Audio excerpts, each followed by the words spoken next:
Good afternoon students. आज के lecture में हम लोग करेंगे meaning and elements of state कि मीनिंग क्या है स्टेट का और इसके एलिमेंट कौन से हैं। ये हमारा सेकंड यूनिट है। हम लोग ट्राई करेंगे कि इसी हफ्ते में पूरे लेक्चर्स कंटिन्यू आके आपका ये वाला यूनिट ख़त्म हो जाएगा। फर्स्ट यूनिट में ऐसी प्रॉब्लम है कि उसमें कुछ ऐड ऑन करना है, तो वो मैं आपको जो फर्स्ट यूनिट के कुछ टॉपिक्स बचे हैं, जैसे कि उसमें क्लासिकल अप्रोचेस हो गई, मॉडर्न अप्रोचेस हैं, तो उसको हम बाद में कर लेंगे। अभी हमारा ये सेकंड यूनिट का फर्स्ट टॉपिक है, ठीक है, सेकंड सेम वालों का, सॉरी फर्स्ट सेमेस्टर वालों का। तो इस क्वेश्चन को अच्छे से करना और आपको पीडीएफ मिल जाएगी डिस्क्रिप्शन में। वहाँ से जिनके पास नोट्स नहीं है वो पीडीएफ डाउनलोड करके पढ़ सकते हैं। वो डिस्क्रिप्शन में आपको लिंक मिलेगा और वहाँ से आपको पीडीएफ डाउनलोड हो जाएगी। कहता है the word state has its origin in the Latin word statue which means standing or position of a person or body of person. जैसे हमने सिटी स्टेट का मीनिंग ढूंढा था कि सिटी स्टेट क्या है, तो वैसे ही यहाँ पे कहता है कि जिस स्टेट का मीनिंग क्या है, एक लैटिन वर्ड से निकली है जिसका मीनिंग क्या है, स्टेट्यू। उसका मतलब होता है कि स्टैंडिंग और position of a person or body of person, के किसी एक व्यक्ति की पोजीशन जो स्टैंडिंग पोजीशन में रहता है वो, या जो कुछ बॉडी ऑफ पर्सन को, एक पर्सनस का ग्रुप है तो उनकी पोजीशन को भी क्या कहेंगे, स्टेट कहेंगे। ये लैटिन वर्ड स्टेट्यू से निकला है। The concept of state is comparatively modern and owes its origin to word statue used by Machiavelli। जो ये स्टेट का कंसेप्ट है ये काफ़ी मॉडर्न है, और ये मॉडर्न कंसेप्ट अगर हम इसका देखें तो कहाँ से निकला है, स्टेटो वर्ड यूज़ किया था मैकियावेली ने अपनी राइटिंग में। कब किया था, ये 16th सेंचुरी की बात है। जैसे ही मैकियावेली ने इस वर्ड का यूज़ किया, मैकियावेली एक मैंने आपको कहा भी था ये father of modern political theory है, या father of modern political thought, या father of modern political science भी कह सकते हो, क्योंकि इन्होंने इथिक्स और पॉलिटिक्स को यानी धर्म और राजनीति को अलहदा किया था, इसलिए इनको भी father of modern political theory कहा जाता है, या father of modern political thought कहा जाता है। तो ये 16th सेंचुरी में इन्होंने वर्ड स्टैटू यूज़ किया था। जैसे ही मैकियावेली ने वर्ड यूज़ किया तो उसके बाद ये वर्ड काफ़ी पॉपुलर हो गया इंग्लैंड एंड फ्रांस में। फिर बहुत सारे थिंकर्स हैं जिन्होंने अपना व्यू दिया है कि स्टेट क्या है। अब कुछ के टाइम स्टेट वर्ड यूज़ होता था, कुछ के टाइम स्टेट वर्ड नहीं यूज़ होता था, लेकिन जो भी उन्होंने उस पर एक स्टेट पे व्यू दिया है, अपने नेशन पे व्यू दिया, कंट्री पे व्यू दिया है, तो वो डेफिनेशन में लिखा हुआ है। जैसे प्लेटो ने कहा था ये state is A system of relationship, कि एक राज्य क्या है, स्टेट क्या है, स्टेट इन द सेंस राज्य नहीं, स्टेट का मतलब आ गया नेशन, के नेशन क्या है, ये state is A system of relationship. ये एक ऐसा सिस्टम है रिलेशनशिप का इन विच, जिसमें every one does his own business, जिसमें हर कोई अपना अपना काम करता है। ओन बिजनेस हो गया कि अपना अपना काम, जिसका जो काम है वो अपना अपना काम करता है। And where the job of the state is to maintain and promote such relationship. और जो स्टेट का उसमें काम क्या होता है, जॉब क्या होता है, कि जो उनका रिलेशनशिप होता है आपस में, जो उनका बिजनेस होता है उसको देखना, उनके रिलेशनशिप को देखना। प्लेटो की डेफिनेशन क्या कहती है कि स्टेट क्या है, एक ऐसा सिस्टम है जिसमें लोगों का आपस में रिलेशन होता है और हर लोग क्या करते हैं, ईच पर्सन अपना अपना काम करते हैं, और जो स्टेट है उसका क्या काम है, उसका काम है कि उस रिलेशनशिप की, उस काम की, उस उनके बिजनेस की सुपरविज़न करना। फिर आता है एरिस्टोटल। जो एरिस्टोटल है वो कहते हैं the state is A union of family and villages. State क्या है, एक फैमिली होती है, परिवार और गाँव का क्या है, यूनियन है। जब परिवार, ज़्यादा परिवार मिलते हैं फिर गाँव बनता है, फिर ज़्यादा बहुत सारे गाँव मिलते हैं तो क्या बनता है, स्टेट बनती है। तो स्टेट क्या है, एक यूनियन है, एक इकट्ठा होना है किसका, फैमिली और विलेजेस का। Having for its and perfect and self sufficient life. अब क्वेश्चन ये अराइज होता है गांव क्यों मिलेंगे, विलेजेस क्यों इकट्ठा होंगे, क्यों यूनाइट होंगे, इसलिए क्योंकि वो क्या कर सकें, एक सिविलाइज्ड सोसाइटी बना सकें, एक शांत माहौल दे सकें अपने, और जीने के लिए क्या है, एक अच्छा बिल्कुल शांत कंडीशन जो है वो पैदा कर सकें। फिर उसके बाद एक और राइटर आते हैं थ्रेशिमाचस। थ्रेशिमाचस जो अब आप वेस्टर्न पॉलिटिकल थाट पढ़ोगे तो प्लेटो वाले चैप्टर में, जब सेकंड सेम में जाओगे आप तो प्लेटो वाला चैप्टर पढ़ोगे, ये वेस्टर्न पॉलिटिकल थाट वाला, तो उसमें थ्रेशिमाचस का आपको एक थ्योरी आएगी, जो इनका कंसेप्ट ऑफ जस्टिस है प्लेटो का, तो उसमें आपको थ्रेशिमाचस का भी एक कंसेप्ट आएगा, तो वो भी पढ़ना है आपने। तो ये कौन थे, आपने इतना याद रखना है, ये एक प्लेटो के टाइम क्या थे, एक थिंकर थे। State is no more than the rule of stronger, कि स्टेट क्या है, राज्य क्या है, एक खाली जो पावरफुल जो मसल वाले लोग हैं, जो पावरफुल लोग हैं उनका ही रूल है। कि स्टेट क्या है, जो एक पावरफुल लोग हैं उनका ही रूल है। फिर आता है मैकेलबी। मैकेलबी क्या कहते हैं, state is the power which have authority over man. State क्या है, एक पावर है जिसको क्या है, अथॉरिटी है ओवर मैन के, मतलब जो स्टेट एक ऐसी पावर है जिस पावर को जो legally law according to law क्या कर सकती है, अपने सिटीजन्स को कंट्रोल कर सकती है, उन पे पावर अप्लाई कर सकती है, उनको अथॉरिटी है लीगली।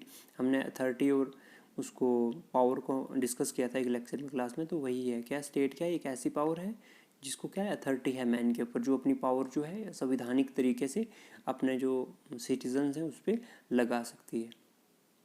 फिर आते हैं ब्लंशी। ये क्या कहते हैं, state is the politically organized national person of definite territory. ये स्टेट क्या है, एक पॉलिटिकली राजनीतिक तरीके से जो हम क्या करते हैं, जो लोगों को इकट्ठा करते हैं, ऑर्गेनाइज करते हैं अच्छे से, और लोगों को उसमें एक किसी क्षेत्र में, डेफिनेट टेरिटरी हो गया एक फिक्स्ड एरिया में, जब हम क्या करते हैं किसी एक फिक्स्ड एरिया को, पर्टिकुलर एरिया के लोगों को इकट्ठा करते हैं, ऑर्गेनाइज करते हैं पॉलिटिकली अच्छे से, तो वो क्या हो जाती है, वो स्टेट बन जाती है। वुडरो विल्सन क्या कहते हैं, पहले तो आपको पता होना चाहिए वुडरो विल्सन कौन थे। ये एक स्कॉलर थे, president of United state of America थे। तो इनका पब्लिक एडमिनिस्ट्रेशन में बहुत काम है वुडरो विल्सन का। तो इन्होंने क्या डेफिनेशन दी है स्टेट के बारे में, इन्होंने कहा है state is a person organized for law within a definite territory. कि स्टेट भी क्या है, एक ऐसे लोगों का इकट्ठा होना है एक एरिया पे, एक फिक्स्ड एरिया में लोगों का इकट्ठा होना है, किसकी वजह से, लॉ के लिए, लॉ को इम्प्लीमेंट करने के लिए। जब हम किसी क्षेत्र में लोगों को इकट्ठा करते हैं तो वही एक स्टेट है। जैसे इंडिया का पूरा एरिया है तो वो होगी इंडिया की टेरिटरी, तो हमारे पूरे इंडिया में लॉ हमारा इंडिया का चल रहा है तो इंडिया क्या होगी, एक स्टेट होगी। तो ये वुडरो विल्सन की डेफिनेशन है। फिर हम पढ़ेंगे एलिमेंट्स ऑफ स्टेट। हमने एक दिन क्लास में डिस्कस किया था, जब सिटी स्टेट के बारे में हम डिस्कस कर रहे थे। हमने ये कहा था कि जम्मू एंड कश्मीर हो, हिमाचल प्रदेश हो गया या पंजाब हो गया, वो स्टेट्स नहीं हैं, पॉलिटिकली वो स्टेट्स नहीं हैं। तो आज हम ये प्रूव करेंगे कि पॉलिटिकली वो स्टेट्स जो हैं क्यों नहीं हैं, क्या कमी है उनमें कि वो उन्हें हम पॉलिटिकली अभी भी स्टेट नहीं मान सकते। ठीक है। In the present time we call Punjab a state और Jammu Kashmir a state, politically they are not state but only federal part. आज के टाइम में हम कहते हैं कि पंजाब स्टेट, ये हरियाणा स्टेट होगी, जम्मू कश्मीर स्टेट हो गई, तो ऐसा नहीं है, पॉलिटिकली वो स्टेट नहीं है, उनको हम एक फेडरल यूनिट कहेंगे। फेडरल यूनिट क्या हो गया कि एक कंट्री के जो है पार्ट्स हैं, हमने डेवलपमेंट के लिए कंट्री को थोड़े थोड़े पार्ट्स में थोड़ा सा डिवाइड किया है, कि उनकी डिवीज़न की है, तो उनको हम क्या कहेंगे, फेडरल पार्ट्स कहेंगे पॉलिटिकल साइंस में। Of their state, state means country के, इंडिया के जो है फेडरल पार्ट्स हैं, हम उनको स्टेट कहेंगे, लेकिन पॉलिटिकली स्टेट कौन है, इंडिया, ना कि उसके federal parts. So politically A state has following elements. तो इसीलिए पॉलिटिकली स्टेट के कितने, 4 एलिमेंट्स होते हैं। हम ये पढ़ेंगे कौन कौन से एलिमेंट्स होते हैं। फर्स्ट आ गई population. Population is very important element of state. Population जो है एक स्टेट का जो है ज़रूरी एलिमेंट है, यानी जो एक फॉर्मेलिटी है स्टेट बनने के लिए, उसमें जो पॉपुलेशन है, पॉपुलेशन हो गया जनसंख्या, मीन्स पीपल्स का होना बहुत ज़रूरी है। जैसे चांद पे हम, मून पे कोई लोग तो नहीं हैं, या सन पे नहीं, और भी बहुत सारे प्लैनेट जो हैं हमारे, किसी पे भी कोई वैसे इंसान नहीं है, धरती पे ही है, तो हम उनको स्टेट नहीं कह सकते, क्योंकि वो तो फेल हो रहे हैं फर्स्ट कंडीशन में ही, क्योंकि वहाँ पे तो पॉपुलेशन है नहीं। There is no fixed criteria for the number of peoples in the state. अब ऐसा तो पॉलिटिकली कोई लीगली कोई क्राइटेरिया है नहीं कि इतने लोगों से ही स्टेट बनेगी, कि 1 लाख लोगों से बनेगी, या 1 करोड़ से बनेगी, 1 अरब से बनेगी, ऐसा कुछ भी नहीं है। There are large states such as China and India having largest population of world. हमारे पास पूरे वर्ल्ड में देखें तो इंडिया और चाइना की जैसी बहुत डेंस पॉपुलेशन, लार्जेस्ट पॉपुलेशन, जिनकी सबसे ज़्यादा पॉपुलेशन है वर्ल्ड में, ऐसी स्टेट्स भी मिलती हैं।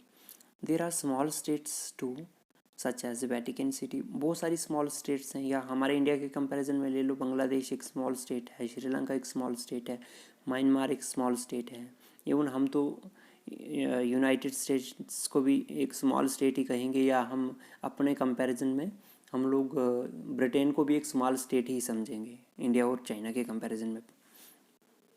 तो ये क्या है कि हमारे पास बहुत बड़ी स्टेट्स भी हैं जिनकी बहुत ज़्यादा पॉपुलेशन है, और हमारे पास छोटी छोटी स्टेट्स भी हैं जिनकी बहुत कम पॉपुलेशन है, तो ऐसा कुछ फिक्स नहीं है। Plato mentioned 5040 population for his ideal state. Plato ने क्या कहा था कि जो उन्होंने अपनी, प्लेटो ने, जब हम प्लेटो पढ़ेंगे नेक्स्ट सेम में, तो उसमें हम ये पढ़ेंगे कि उन्होंने एक कंसेप्ट दिया था आइडियल स्टेट का।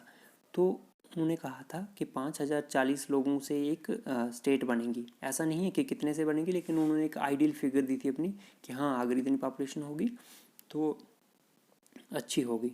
अब ये तो हमें पता है कि सिटी स्टेट्स जो होती थी वो बहुत छोटी छोटी स्टेट्स होती थी, और उनके बीच में जो बाउंड्रीज थी वो नेचुरल बैरियर्स की थी। जैसे किसी की फॉरेस्ट की थी, किसी की माउंटेन की थी, किसी की रिवर्स की थी, तो उनकी अपनी बाउंड्री थी, और वो क्या, ये सिटी स्टेट्स थी। पर्टिकुलरली आप ग्रीस कंट्री को देखो तो वहाँ का इतिहास कहता है कि जो पहले वहाँ स्टेट्स थी तो वो सिटी स्टेट्स थी, छोटी छोटी स्टेट्स थी, जिसमें एथेन और स्पार्टा दो पर्टिकुलरली फेमस स्टेट्स थी। क्योंकि जब हम प्लेटो को पढ़ते हैं तो एथेन और स्पार्टा के जो है हमें बहुत चीज़ें पढ़ने के लिए मिलती हैं। तो क्वेश्चन राइज होता है कि यहाँ 5040 ही इन्होंने पॉपुलेशन क्यों रखी, क्योंकि इनके टाइम हमने क्लास में डिस्कस किया था पहले भी कि इनके टाइम जो ये थे सिटीजन्स थे वो बहुत कम थे। एक तो स्लेव जो थे, गुलाम, वो सिटीज़न नहीं थे। फीमेल्स जो औरतें थी वो सिटीज़न नहीं थी। बच्चे जो थे वो सिटीजन्स नहीं थे। बूढ़े सिटीज़न नहीं थे। बारबेरियंस वो हो गए बाहर के नागरिक जो बाहर देश के वहाँ पे ग्रीस में काम करने के लिए आते थे सिटी स्टेट्स में, तो उनको भी वहाँ की सिटीजनशिप नहीं थी। तो ये 5040 पॉपुलेशन जो कही है ये इन्होंने सिटीजन्स की कही है। तो वहाँ पे जो ग्रीस में जो सिटी स्टेट्स में जो ये सिटीजनशिप थी वो 1/3 पॉपुलेशन को ही थी। ठीक है। उसके बाद हमारे पास आता है रूसो। रूसो कहते हैं कि आइडियल पॉपुलेशन कितनी होनी चाहिए, 10,000 होनी चाहिए। 10,000 हम ये कहते हैं कि अगर 10,000 पॉपुलेशन होगी तो एक आइडियल नंबर है इनकी साइड से। लेकिन एरिस्टोटल, जिनको हम फर्दर पॉलिटिकल साइंस कहते हैं, बाप फिर भी बाप होता है, ये कहते हैं कि इसकी स्टेट की पॉपुलेशन जो है ये मैटर नहीं करेगी। ये डिपेंड करता है कि कितने लोग वहाँ पे रह रहे हैं, और उनकी खाने पीने की चीज़ें जो हैं, उनका सर्वाइवल जो है वो उस ज़मीन से चलना चाहिए। जितनी ज़मीन है उसके ही अकॉर्डिंगली पॉपुलेशन होनी चाहिए। तो ऐसा कुछ फिक्स नहीं है। उसके बाद सेकंड आ जाता है एलिमेंट टेरिटरी। टेरिटरी हो गया एरिया। अगर किसी स्टेट के पास एरिया नहीं होगा तो उसको हम स्टेट मानेंगे कैसे, क्योंकि नेचुरल सी बात है, अगर एरिया नहीं होगा तो वहाँ लोग ही नहीं रह पाएंगे, एग्जिस्ट ही नहीं कर पाएंगे। तो टेरिटरी क्या है, it is also an important element of state. Territory जो है, एरिया जो है, ये भी स्टेट का एक बहुत इंपॉर्टेंट एलिमेंट है। It is the area whether land, sea और air under the jurisdiction of the state. ये वो एरिया माना जाता है, चाहे वो स्पेस है आपकी, या आपकी लैंड है, या आपका सी है, समुंदर है, तो वो सारा स्पेस जो इसमें काउंट होता है। देर आर सच एज, अब हमारे पास और थिंकर्स आते हैं जो राइटर ये नहीं मानते हैं कि टेरिटरी एक इम्पॉर्टेंट एलिमेंट है स्टेट का। वो कौन कौन से राइटर है, वो है जॉन सीली, डुगिट और W विलोली। ये कहते हैं कि ऐसा कुछ नहीं है, वो कंसाइडर नहीं करते कि टेरिटरी एक इतना ही इम्पॉर्टेंट एलिमेंट है स्टेट का। लेकिन जो ये चार इम्पॉर्टेंट एलिमेंट्स हैं, पॉलिटिकल साइंस में अगर कोई भी स्टेट है तो उस स्टेट को एक पॉलिटिकली स्टेट बनने के लिए ये चार एलिमेंट्स का होना बहुत ज़रूरी है। आपको एक कॉम्पिटिटिव एग्जाम में क्वेश्चन पूछ सकते हैं कि कौन कौन से थिंकर्स ऐसे थे जिन्होंने पॉपुलेशन का इतना क्राइटेरिया दिया, जैसे 10,000 दिया, 5040 दिया है, या कौन कौन से थिंकर्स थे जो टेरिटरी को एक इम्पॉर्टेंट एलिमेंट नहीं मानते थे स्टेट का। तो ये जॉन सीले, डुगिट और W विलोली 3 राइटर्स थे। उसके बाद है हमारे पास आते हैं moreover gypsies and nomadic can not be said to constitute state. जो नोमैडिक पीपल्स होते हैं, जो जैसे हमारे गुजर्स हो गए, बकरवाल्स हो गए, जिनको उर्दू में खाना बदोश लोग कहते हैं, जो इनका कोई घर नहीं होता, जो माइग्रेटरी पीपल्स होते हैं, तो वो भी स्टेट को कंस्टिट्यूट नहीं करते हैं। ये भी आपको पता होना चाहिए। There is no fixed criteria for the size of territory का साइज़ भी फिक्स नहीं है हमारे पास। There are states like Russia which are largest in the area. On the other hand, there are states such as Vatican City which is smallest in size. हमारे पास कुछ ऐसी countries हैं जिनके पास इतना बड़ा एरिया कि वो उतने एरिया को अच्छे से यूज़ भी नहीं कर पाते हैं, जैसे कि रशिया है। और हमारे पास ऐसी भी स्टेट्स हैं जो इतनी छोटी हैं कि जिनको आप पैदल, उनकी बाउंड्री को आप पैदल भी घूम लोगे, जैसे वेटिकन सिटी है, वो स्मॉलेस्ट है पूरी। तो जैसे पॉपुलेशन का फिक्स नहीं है कि कितनी होगी, वैसे ही टेरिटरी का भी कोई फिक्स नहीं है कितनी हो, छोटी भी हो सकती है, बड़ी भी हो सकती है। फिर उसके बाद आता है government. Government to execute the will of the state machinery called government is necessary. अगर हमें स्टेट जो है चलानी है या उसको वहाँ पे लॉ इम्प्लीमेंट करना है तो वहाँ पे गवर्नमेंट का होना बहुत ज़रूरी है। अगर गवर्नमेंट नहीं होगी तो वहाँ पे लॉलेसनेस हो जाएगी, माइट इज़ राइट हो जाएगा, लॉ ऑफ सी हो जाएगा।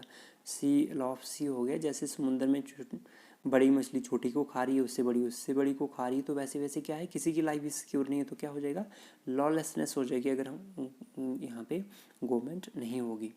It is the another essential element of state. ये भी क्या है, एक बहुत इंपॉर्टेंट एलिमेंट है स्टेट का। Government can be of any type such as democratic, communist, dictatorship.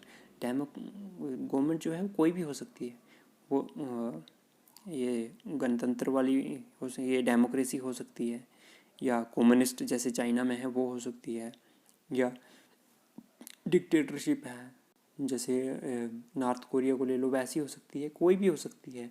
इसका कोई भी फिक्स्ड क्राइटेरिया नहीं है। मोनार्की हो सकती है, ये राज शासन हो सकता है, कोई भी हो सकती है, उसमें कोई भी फिक्स नहीं है, कोई भी गवर्नमेंट हो सकती है। लेकिन इतना डन है कि स्टेट को बनने के लिए गवर्नमेंट उसमें होनी ही चाहिए। The authority of the state is exercised by the government. Law of the state are made, declared and enforce by the government. जो स्टेट की अथॉरिटी है, जो लॉ है, वो गवर्नमेंट ही उसको बनाती है, गवर्नमेंट ही उसको डिक्लेयर करती है, गवर्नमेंट ही उसको इन्फोर्स भी करती है। Mainly government consist of 3 important organs. और गवर्नमेंट के कितने ऑर्गन्स होते हैं, एक लेजिस्लेटिव, एक एग्जीक्यूटिव, एक जुडिशरी। लेजिस्लेटिव क्या करेगी, कानून बनाएगी, एग्जीक्यूटिव उसको कानून को लागू करेगी, लगाएगी, और उसके बाद क्या है, जुडिशरी। जुडिशरी जो है न्यायपालिका होगी, जैसे हमारा सुप्रीम कोर्ट है, तो वो क्या करेगी, वो ये देखेगी कि जो ये लॉ लग रहा है तो किसी के साथ इनजस्टिस तो नहीं हो रहा है, वो लॉ ठीक लग रहा है, गलत लग रहा है, तो कौन वॉच डॉग करेगी, इसको जुडिशरी करेगी। उसके बाद हमारे पास आ जाता है फोर्थ, जो लास्ट एलिमेंट है, वो है सॉवरेंटी। जो सॉवरेंटी है ये भी एक इम्पॉर्टेंट एलिमेंट है स्टेट का। It is another essential element of the state. Without sovereignty there can be no state in the legal sense. अगर कानून के उस नज़रिए से हम देखा जाए तो सॉवरेंटी के बिना पर कोई भी स्टेट एग्जिस्ट नहीं कर सकती है। It is sovereignty which distinguishes the state from other organization. ये सॉवरेंटी ही है जो क्या करती है, स्टेट को बाकी वाले ऑर्गेनाइजेशन से एक डिस्टिंग्विश करती है, एक अलहदा करती है।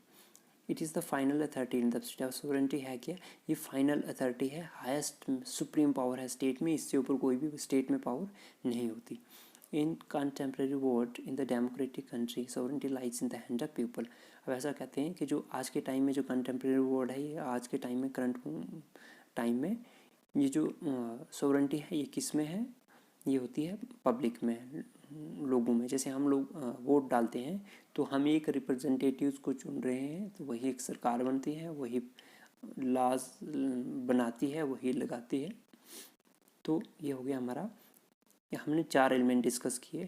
फर्स्ट हमने किया कि उसकी population, second territory, third government, और एंड फोर्थ आ गया सॉवरेंटी। देखो अगर जम्मू कश्मीर की, नहीं जम्मू कश्मीर तो अभी यूनियन टेरिटरी है, हम ले लेते हैं हिमाचल की या उत्तराखंड या पंजाब की एग्जांपल लेते हैं। तो हिमाचल क्या है, पॉपुलेशन तो हिमाचल में है, हमें पता लग गया, फर्स्ट क्राइटेरिया तो स्टेट का क्वालिफाई है।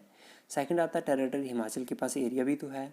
थर्ड में हम लेते हैं गवर्नमेंट, हाँ भाई हिमाचल में गवर्नमेंट भी तो है, लेकिन जो सॉवरेंटी है वो हिमाचल में नहीं है। सॉवरेंटी हो गया सुप्रीम लीगल पावर। अब हम लोग ये कहेंगे कि हाँ ये सॉवरेंटी तो वहाँ भी होगी क्योंकि हम लोग रिप्रेजेंटेटिव्स चुन रहे हैं तो वो लोग गवर्न कर रहे हैं, लेकिन जो चीफ हमारी स्टेट का चीफ मिनिस्टर होता है, जैसे हिमाचल के चीफ मिनिस्टर को हम ले लें, तो वो इतने सोवरेजन नहीं है कि कुछ भी डिसीजन ले सकें। उनको कुछ भी अगर डिसीजन, मेजर डिसीजन अगर उनको लेना होगा तो उन्हें गवर्नमेंट ऑफ इंडिया की परमिशन लेनी पड़ेगी। फॉर एग्जांपल अगर हिमाचल प्रदेश कहें कि हम एक सेपरेट नेशन बनाएंगे, हम लोग क्या करेंगे, एक सेपरेट कंट्री बनाएंगे, तो गवर्नमेंट ऑफ इंडिया मानेंगे नहीं, वो ऐसा, उनके चीफ मिनिस्टर ऐसा नहीं कर सकते। सेकंड एग्जांपल हम लेते हैं, अगर वो कहते हैं कि इंडियन करेंसी जो है गांधी जी वाले नोट वहाँ नहीं चलेंगे, वहाँ हम कोई दूसरे वाले नोट लगाते हैं, ठीक है, जो करेंसी है उसको चेंज कर देते हैं, तो गवर्नमेंट ऑफ इंडिया करने देगी, ऐसा भी नहीं करने देंगे। तो हमें इससे इतना ये पता लग जाता है कि जो हिमाचल प्रदेश है या किसी भी स्टेट की एग्जाम्पल ले लें, वो सोवरेजन नहीं है। तो जो स्टेट्स हैं हमारी इंडियन की फेडरल यूनिट्स हैं, उनको हम पॉलिटिकली स्टेट्स इसलिए नहीं मानते क्योंकि उसमें जो है सोवरेंटी नहीं है। 3 एलिमेंट्स तो हैं लेकिन फोर्थ वाला नहीं है। बात करेंगे सेंट्रल गवर्नमेंट की, तो सेंट्रल गवर्नमेंट के पास तो चारों हैं। देखो, पॉपुलेशन भी है, टेरिटरी भी है, उनके पास गवर्नमेंट भी है और उनके पास सॉवरेनिटी भी है, क्योंकि वो अगर कुछ भी करना चाहें ना, कर सकते हैं। एक एग्जांपल ले लेंगे, जैसे अभी डिमोनेटाइजेशन हुआ था तो गांधी जी के नोट को बंद कर दिया था, तो मोदी जी ने किया था, सेंट्रल गवर्नमेंट ने किया था, लेकिन ऐसा उसके बाद या उससे पहले कभी हुआ ही नहीं।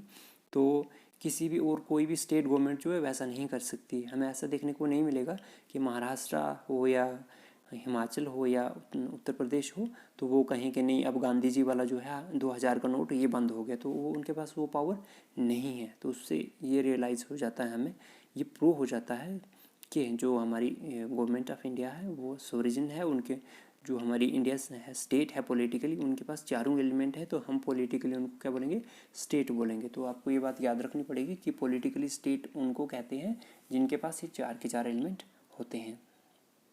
अब नेक्स्ट इसमें हम क्या करेंगे, नेक्स्ट वाला क्वेश्चन है आपका, छोटा क्वेश्चन है, मैं इसी में करवा लूँगा। ये है सोसाइटी और नेशन। सोसाइटी और नेशन में फ़र्क क्या है और इसका क्या होगा, इसमें हम डिफ्रेंसिएशन करेंगे। पहले तो हम थोड़ा थोड़ा एक पैराग्राफ इनका लिख लेंगे, हार्डली कोई 5 या 10 लाइन्स। उसके बाद हम क्या करेंगे, इनको जैसे हम पहले करते थे 8th 9th 10th में, एक लाइन खींच के एक साइड सोसाइटी रखेंगे, एक साइड नेशन रखेंगे, और इनका अच्छे से पॉइंट वाइज क्या हो जाएगा, डिफ्रेंसिएशन कर लेंगे हम। पहले ऐसे पढ़ लेते हैं। सोसाइटी क्या है? Society is an association of human being which fulfils all the need of life from cradle to grave. जो है सोसाइटी एक ऐसी एसोसिएशन है, एक ह्यूमन की एसोसिएशन है, जो एक ऐसी ह्यूमन की, इंसान की ग्रुपिंग है जो इंसान की पूरी नीड जो है वो फिलअप करती है, चाहे वो माँ की गोद से जन्म से लेके कब्र तक, जो है लास्ट आपके संस्कार तक, जो है आपकी बॉडी डेड जब होती है तब तक जो है वो आपकी पूरी नीड पूरी करती है सोसाइटी। ऑल नीड, चाहे जो भी नीड है आपकी, वो कौन पूरी करेगा? सोसाइटी पूरी करेगी। तो सोसाइटी का एक बड़ा ब्रॉड कंसेप्ट है। The state fulfils their particular needs of political organization. और स्टेट जो है वो पर्टिकुलरली नीड्स जो है आपकी उनको पूरी करेगी, ज़्यादातर जो पॉलिटिकली जो राजनीतिक नीड है वही पूरी करेगी। It's subject them to binding laws and decision to provide for order and security and commerce and services। जो स्टेट है वो कहाँ तक लिमिट करेगी आपको, वो आपको जो लॉज हैं उस तक लिमिट करेगी, आपके डिसीजंस जो हैं ऑर्डर के उस तक सिक्योरिटी देगी, आपको कॉमर्स जो आपका बिजनेस होता है वो होगा, और आपकी वो बहुत सारी सर्विसेज देगी आपको। Society is a primary organization and state is formed out of it. Society क्या है? एक प्राइम ऑर्गेनाइजेशन, और सोसाइटी से क्या बनेगी आगे? स्टेट बनेगी। There can be a society outside the state. State के बाहर भी सोसाइटी हो सकती है क्या? सोसाइटी जो है स्टेट के बाहर भी हो सकती है, क्योंकि जब हमारी स्टेट नहीं बनी थी तब भी तो हमारी सोसाइटी थी। जब हम लोग जंगल में रह रहे थे, हम ऐसे जंगल में शिकार करके ही खाते थे, या जैसे हम वो पढ़ते हैं सोशल कॉन्ट्रैक्ट थ्योरी पढ़ते हैं, तो वो भी एक स्टेट ऑफ नेचर का व्यू देते हैं कि जब स्टेट बनी नहीं थी तो उससे पहले इंसान कैसा था।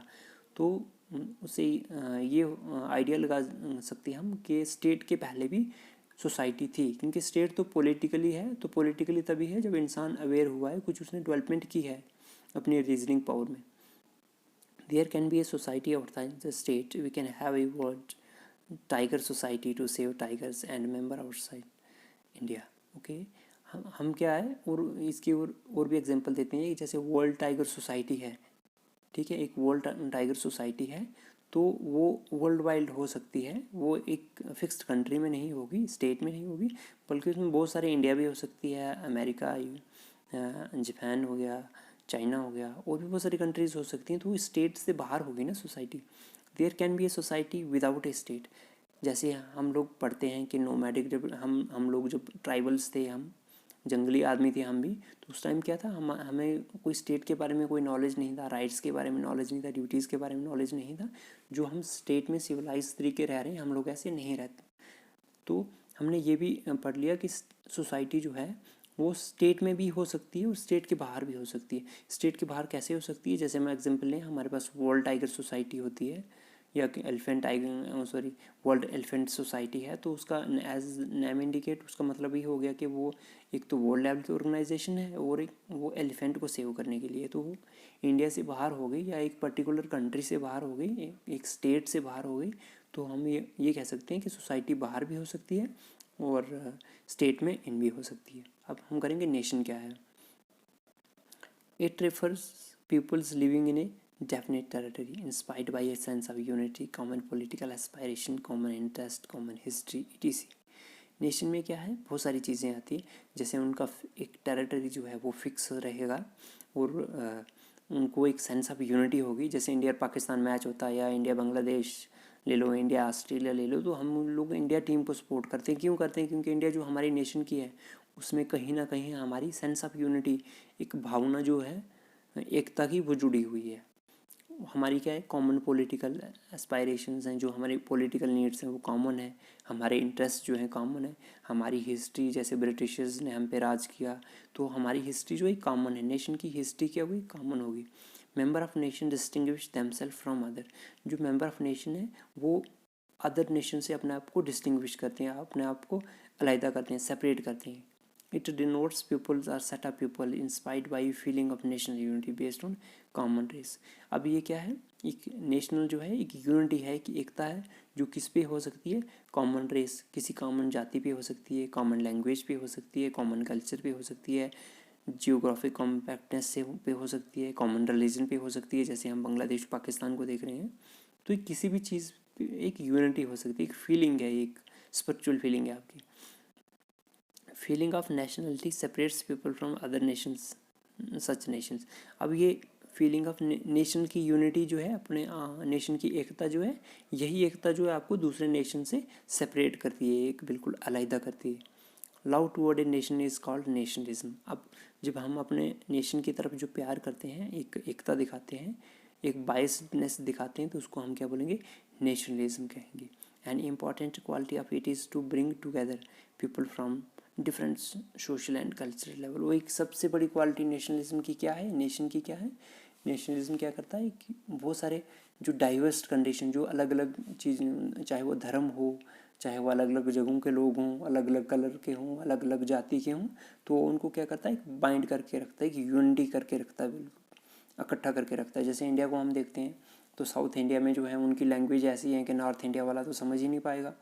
आसाम वाली साइड जाते हैं तो उनकी भी इतनी टफ लैंग्वेज, उनका रहना खाना इतना टफ है कि वो सेंट्रल इंडिया या नॉर्थ या वेस्ट इंडिया से मिलेगा ही नहीं। ठीक है, हम लद्दाख चले जाते हैं, ये नॉर्थ इंडिया का हमारा टॉप पोर्शन है, तो वहाँ जो ले की लैंग्वेज है, चाहे वो उन लोगों का फेशियल स्ट्रक्चर है, वो ऐसा है कि हम लोग कहेंगे भाई ये तो पता नहीं इंडिया है या नहीं। अगर ऐसे हम किसी सेंट्रल इंडिया के ऐसे किसी अनपढ़ आदमी को लेके जाएंगे तो वो बाई फेस या बाई लैंग्वेज जज नहीं कर पाएगा कि वो इंडियंस हैं। लेकिन फिर भी जो है हमारी, हम इंडिया से हैं, हमारा नेशनलिज्म इतना स्ट्रांग है कि इतने डाइवर्स कंडीशन में इतनी जो डाइवर्स लोग हैं उनको यूनाइट करके रखा। तो वो नेशनलिज्म ही है जिसने इंडिया को एक यूनाइटेड कंट्री रखा है। जैसे कि आप स्लाइड पे देख रहे हैं, डिफरेंस बिटवीन स्टेट, सोसाइटी और नेशन। स्टेट, सोसाइटी और नेशन में क्या डिफरेंस है? पहला आता है कि स्टेट, सेकंड सोसाइटी और थर्ड आ गया नेशन। फर्स्ट पॉइंट क्या है, it is a political association having 4 elements. कि स्टेट क्या है, एक पॉलिटिकली एसोसिएशन है। एसोसिएशन आ गया कि लोग इकट्ठे जो हो रहे हैं, ये क्या है, एक पॉलिटिकली भीड़ है लोगों के इकट्ठा होना, उनके एसोसिएशन है जिसके 4 जो है मेन एलिमेंट्स है, यानी 4 रिक्वायरमेंट्स जो हैं वो हैं। कौन कौन सी हैं वो आगे, population, territory, government and sovereignty, अभी पढ़ा हमने। 4 एलिमेंट्स हैं स्टेट के। जिस भी पॉलिटिकल एसोसिएशन के 4 एलिमेंट्स होंगे वो क्या है, स्टेट है। सिंपल है बड़ा। अब आता है society. It is a community of people bounded by common culture and social interest. ये क्या है, एक कम्युनिटी ऑफ पीपल है, एक इकट्ठे लोग रहने वाले हैं जो जिनका क्या है, कल्चर कॉमन है और उनका जो है सोशल इंटरेस्ट जो है वो कॉमन है। तो उसको क्या कहेंगे हम, सोसाइटी कहेंगे। यानी सोसाइटी का मेन क्या है, एक ऐसे पीपल की बॉन्डिंग है, एसोसिएशन है जिनका एक तो कल्चर जो है वो कॉमन है और दूसरा जो उनका सोशल इंटरेस्ट है, सामाजिक इंटरेस्ट है उनका, वो क्या है, कॉमन है, वो होगी सोसाइटी। उसके बाद आता है nation. It is an association of people bounded by unity of nationalism. Association में क्या है, एक इसमें नेशनलिज्म क्या है, एक ऐसे लोगों का इकट्ठा होना एसोसिएशन है जिसमें क्या है, यूनिटी ऑफ नेशनलिज्म होती है। जो एक क्या उनमें यूनिटी है, अपने देश के प्रति जो है, अपने देश के प्रति एक एकता है, एक भावना है, एक स्पिरिचुअल, वो अपने देश से जुड़े हैं। फिर सेकंड पॉइंट आता है, it is a political organisation. ये क्या है, पॉलिटिकल ऑर्गेनाइजेशन है, यानी स्टेट। सोसाइटी में क्या आता है, it is a social organisation, ये क्या है, एक सोशल ऑर्गेनाइजेशन है, एक सोसाइटी की ऑर्गेनाइजेशन है। नेशन क्या है, it is a spiritual organised, ये क्या है, एक उनकी जो आत्मा है, उनका जो ध्यान है, उनकी एक सोच जुड़ी है। नेशनलिज्म क्या है, एक सोच है। इट हैज़ फिक्स्ड बाउंड्रीज, अब स्टेट की तो फिक्स्ड बाउंड्रीज हैं, it doesn't possess fixed boundaries. Society की फिक्स्ड बाउंड्रीज नहीं होती हैं, याद रखना। स्टेट की फिक्स्ड बाउंड्री होती है, फिक्स्ड टेरिटरी होती है, लेकिन सोसाइटी की कोई भी फिक्स्ड टेरिटरी या बाउंड्री नहीं है। It also has fixed territory. जो नेशन है, नेशन जिसे में इंडिया नेशन है, तो उसकी भी फिक्स्ड टेरिटरी होती है, ठीक है। Sovereignty is it's important element, state का जो है सोवरेनिटी बहुत इंपॉर्टेंट एलिमेंट है। इसी की वजह से पंजाब हरियाणा जो है वो स्टेट्स नहीं है इंडिया की बात करें तो। लेकिन सोसाइटी में क्या है, sovereignty is not its essential element, society का सोवरेनिटी एसेंशियल एलिमेंट है ही नहीं। नेशन का क्या है, sovereignty may or may not be its essential element. Nation में सोवरेनिटी हो भी सकती है या नहीं भी हो सकती। फॉर एग्जांपल 1947 से पहले हमारे पास सोवरेनिटी नहीं थी, लेकिन नेशन तो हम फिर भी थे ना। आज़ाद होने से पहले भी हम नेशन थे ना, हमारी क्योंकि भावना जुड़ी थी ना देश के साथ, लेकिन सोवरेनिटी हमारे पास नहीं थी। देश हो गया 1947 में आज़ाद, तो हमारे पास सोवरेनिटी भी आ गई। नेशन तो हम पहले भी थे, अब भी हैं, लेकिन पहले हमारे पास सोवरेनिटी नहीं थी, तो आज है। तो यही कहता है कि नेशन का सोवरेनिटी के साथ लेना देना कुछ नहीं, होगी तो भी नेशन है, वो नहीं होगी तो भी वो नेशन है। कोई इसका एसेंशियल एलिमेंट हो भी सकता है या नहीं भी हो सकता, कोई फिक्स नहीं है। India is today state but not before 1947। जैसे मैंने आपको पॉइंट समझाया, वैसे ही कहता है कि इंडिया 1947 से पहले क्या था, स्टेट नहीं थी। इंडिया आज स्टेट है, लेकिन 1947 से पहले स्टेट नहीं थी, क्योंकि हमारे पास सोवरेनिटी नहीं थी। India was also a society before 1947। India आज भी सोसाइटी है एक, क्या इंडिया जो है एक आज भी सोसाइटी है, और पहले भी 47 से पहले भी एक सोसाइटी थी। India is a nation and also was before 1947। कहता है कि इंडिया आज भी देश है, नेशन है, और 1947 से पहले भी था। Organised government is an important element of state, कि एक जो अच्छी ऑर्गेनाइज्ड मतलब लीगल जो है, इलीगल हो या इलीगल हो, किसी देश में इलीगल भी हो सकती है, जैसे नॉर्थ कोरिया, या जैसे अभी इसमें करगिल वार के बाद में पाकिस्तान में तख्ता पलट गया था, तो स्टेट पाकिस्तान तब भी थी, हालांकि वहाँ पे इलीगल वो जो शासन आए थे, रूलर आए थे, लेकिन तब भी थी। तो ऐसा कुछ नहीं है, लेकिन और एक क्लियरली ऑर्गेनाइज्ड गवर्नमेंट होनी चाहिए, पता लगना चाहिए कि हाँ ये गवर्नमेंट है, जो लॉ बनाए उसको इम्प्लीमेंट करे, तो उसको हम गवर्नमेंट कहेंगे। स्टेट में क्या है, एक गवर्नमेंट का होना बहुत ज़रूरी है। Society needs no government, society को गवर्नमेंट के साथ कुछ भी लेना देना नहीं है। Government is important part of nation, कोई नेशन वही होगा जहाँ पे क्या होगी, गवर्नमेंट होगी। देखो अब इंडिया की एग्जांपल लेते हैं, 1947 से पहले भी यहाँ पे गवर्नमेंट तो हमारे पास थी ही। हम ये हो सकता कि वो हमारी नहीं थी, ब्रिटिशर्स थी, लेकिन गवर्नमेंट तो उस टाइम भी थी ना यहाँ पे। 47 के बाद तो हमारी गवर्नमेंट बन गई, लेकिन 47 से पहले जो थी ब्रिटिशर्स की गवर्नमेंट थी, तो गवर्नमेंट पहले भी थी बाद में थी। तो हमें ये पता लगता है कि स्टेट को गवर्नमेंट की जो है ज़रूरत है, लेकिन नेशन सोसाइटी को ज़रूरत नहीं है, हालांकि नेशन को भी स्टेट की गवर्नमेंट की ज़रूरत है। फिर कहता है state needs it's 4 element, state के 4 एलिमेंट्स होते हैं, सोसाइटी को किसी भी 4 एलिमेंट की ज़रूरत नहीं पड़ती है, और नेशन को भी किसी भी एलिमेंट की ज़रूरत नहीं पड़ती है।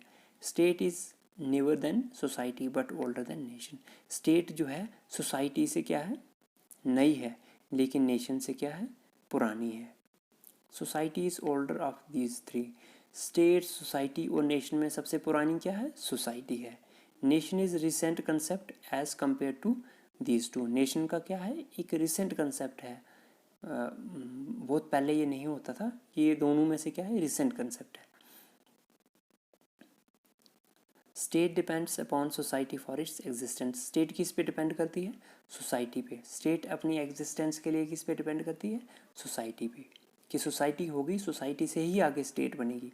Nation depends upon society for its existence, nation का भी वही हाल है कि नेशन को बनने के लिए सोसाइटी पे डिपेंड रहना पड़ता है। अगर सोसाइटी होगी तो ही नेशन बनेगा। Thank you. आप लेक्चर को अच्छे से वॉच करना, कुछ भी अगर कोई क्वेरीज होंगी तो कमेंट बॉक्स में जो आप कमेंट कर देना, मैं आपकी क्वेरीज को उस पर लिख दूंगा या आपको ऑडियो लेक्चर दे दूंगा उसका।